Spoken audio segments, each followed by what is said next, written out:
Do you know how to troubleshoot 802.1Q like a pro? Well, find out next right here on IT Pro TV. You're watching IT Pro TV.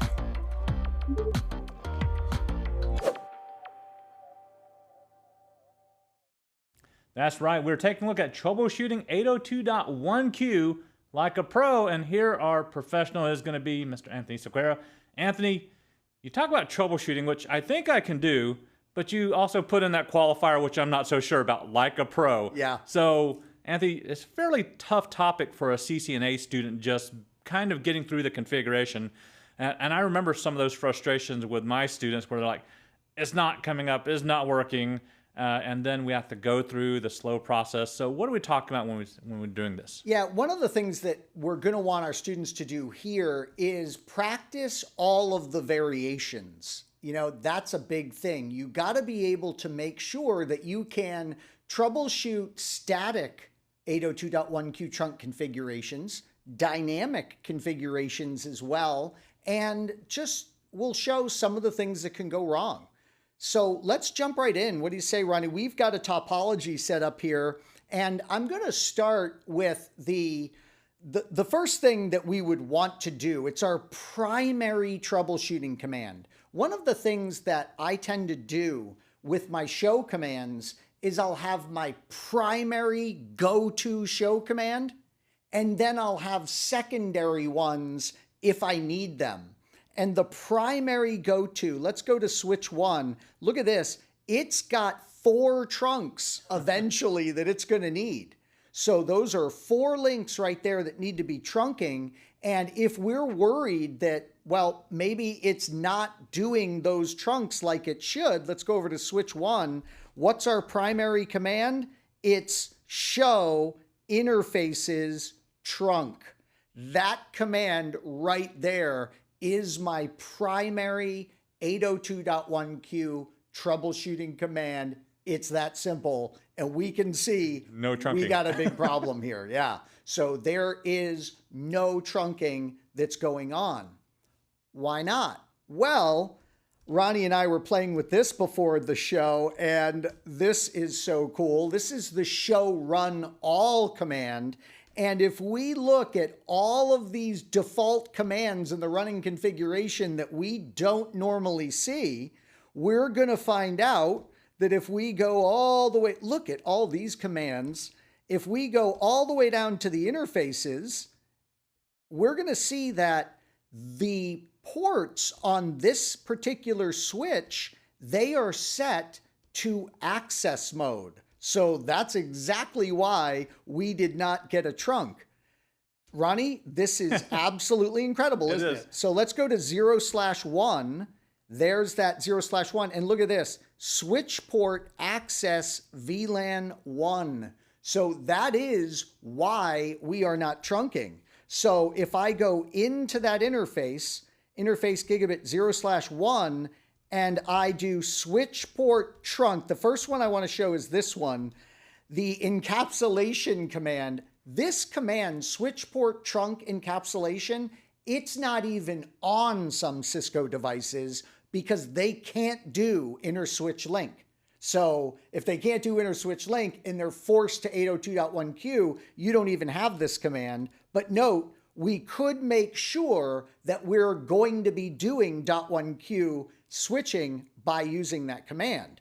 Once that's done, we would use our switch port mode trunk command. And Ronnie, let's first concentrate on the static configuration of the trunk. If we say switch port mode trunk, then we are saying we want to statically, unconditionally trunk. Right.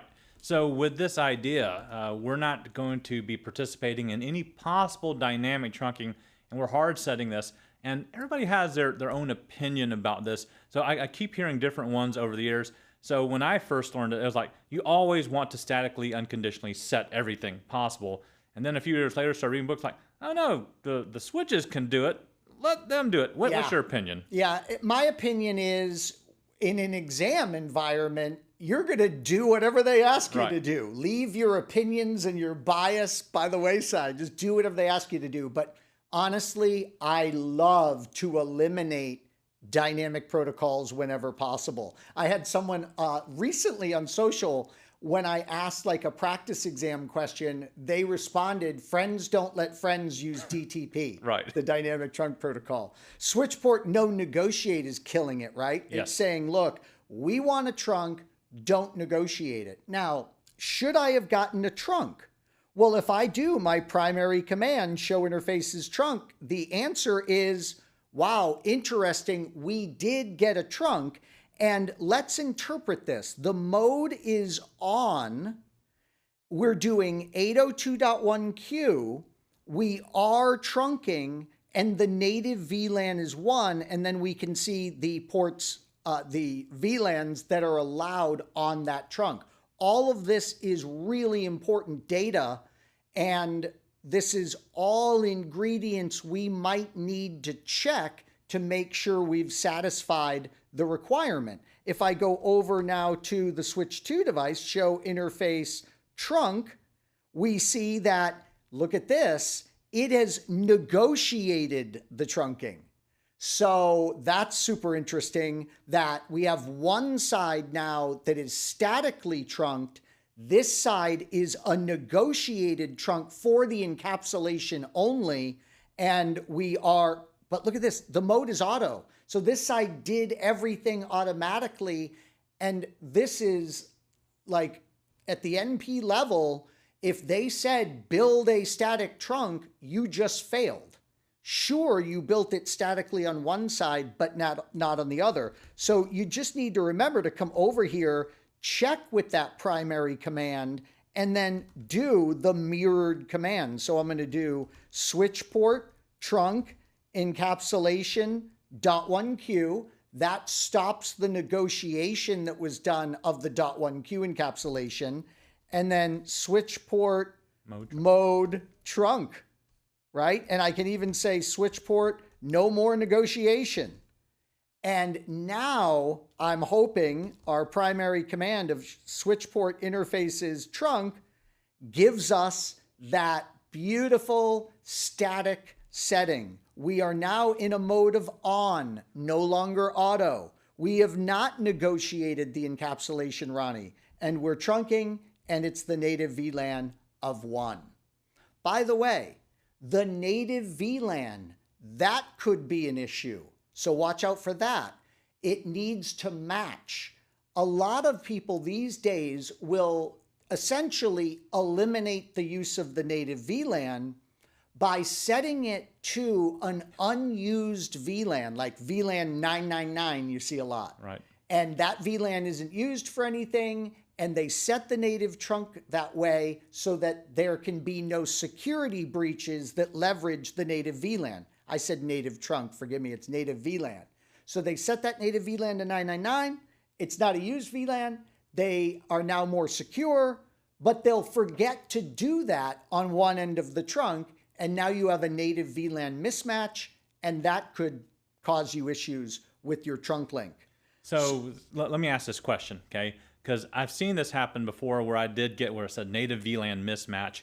The neat thing about the output that we get is it actually even tells us what device to go and configure it on, right? You got it. So there you get great messaging, and that's wonderful. When we always love it when the Cisco device goes, I've got a problem, and here's what it is.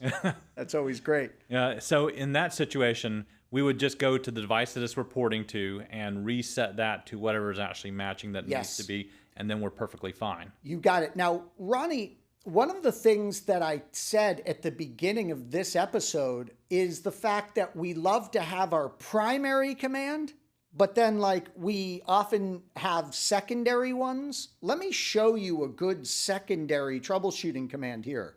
Right. It's show interface gigabit 0/1, the one we're working with, switch port. This command is an awesome one as a secondary command to get even more information. Look at this.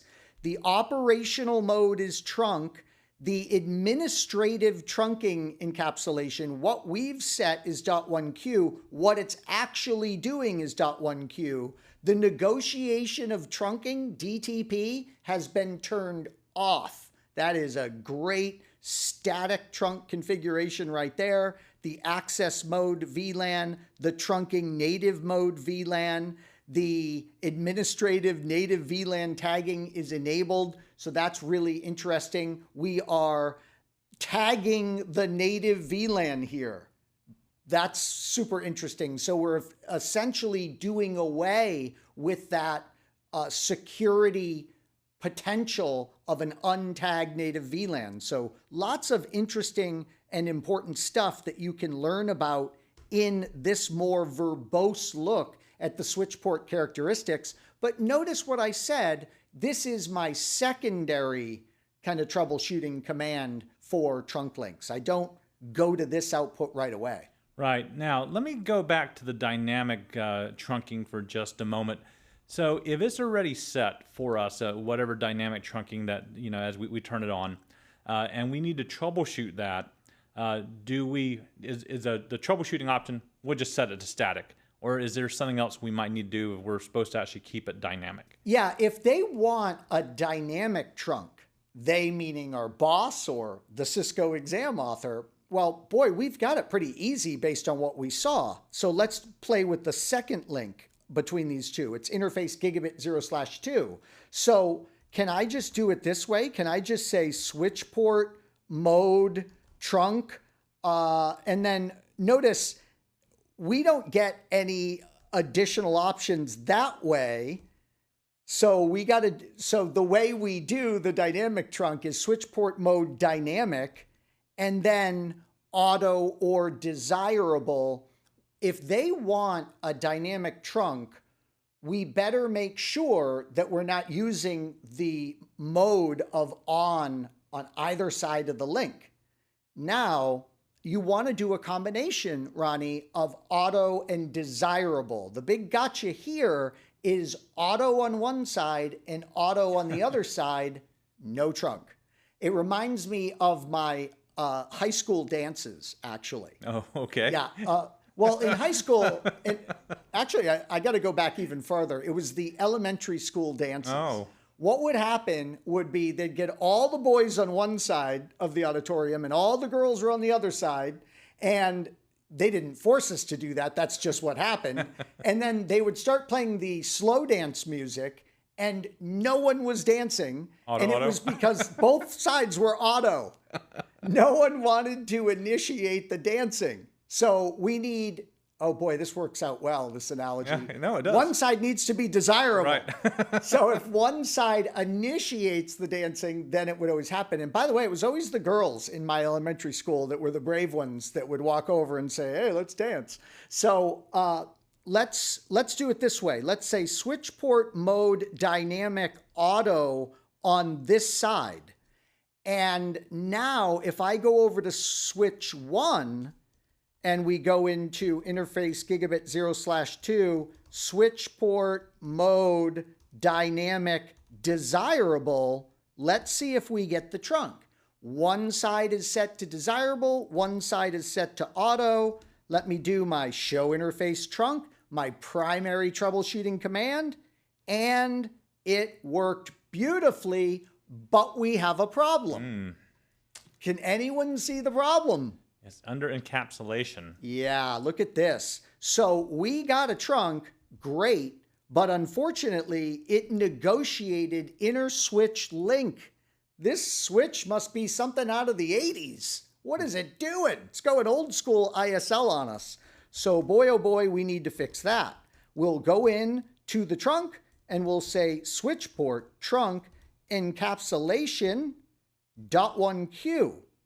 Now let's see if we got things fixed. I'll up arrow on the keyboard, do our show interface trunk, and now we have a nice dynamically formed trunk with the correct encapsulation of 802.1q. Yeah, this is actually very neat because I think one of the things that has always been confusing is trying to get students to remember or trying to get people to remember that it had to be auto and desirable on one end.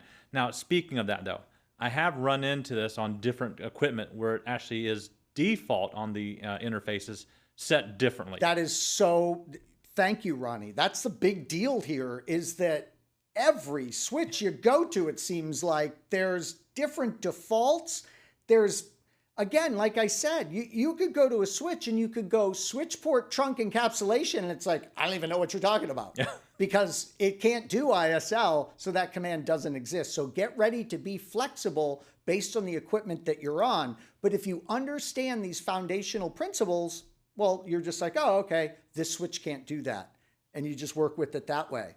All right, so are there any other types of configuration issues that we might not have addressed, or does that seem like we've covered everything? You know, I didn't cover the number one issue. Well, I guess that's good. Yeah, no, seriously, it's you're going to think I'm being silly, but I'm not.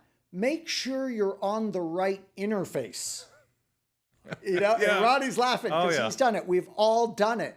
You do this perfect config and you're like, why isn't my trunk coming up? And you look and you realize, oh my gosh, of course the trunk isn't coming up. I'm on the wrong interface.